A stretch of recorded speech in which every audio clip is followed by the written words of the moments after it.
শাস্ত্রীয় নৃত্য কাথাক, নূপুর নৃত্যালয় যে কাথাকের চর্চা করে। আমরা শুরু থেকে এতক্ষণ কাথাকের মধ্যেই ছিলাম, যদিও শুরুতেই বলেছি যে নানা আঙ্গিকের নৃত্য চর্চা তারা করে থাকে। তো আমরা এবার একটু অন্য আঙ্গিকেও যাই। আচ্ছা, অনেকক্ষণ আমরা বালুরঘাট রবীন্দ্র ভবনেই আছি, একটু মানস ভ্রমণ করে এলে কেমন হয়? কোথায় যেতে ইচ্ছে করছে তোমার, বলো? আচ্ছা, আসাম বললে তোমার কি মনে পড়ে?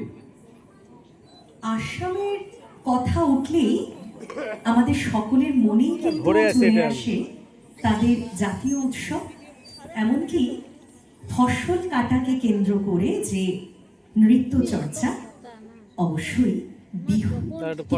মানুষই এই ফসল কাটার উৎসবে মেতে ওঠে। তো এবারে আমরা দেখে নিই অংশগ্রহণে শ্রেয়সী হালদার, শ্রিয়া হালদার, অরুণা, দীপান্বিতা হালদার।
সোমেনদা, তোমার কথায় আমরা কিন্তু সকলকে ভ্রমণ করিয়ে নিয়ে আমাদের পশ্চিমবঙ্গেই তো বিভিন্ন জায়গা রয়েছে যে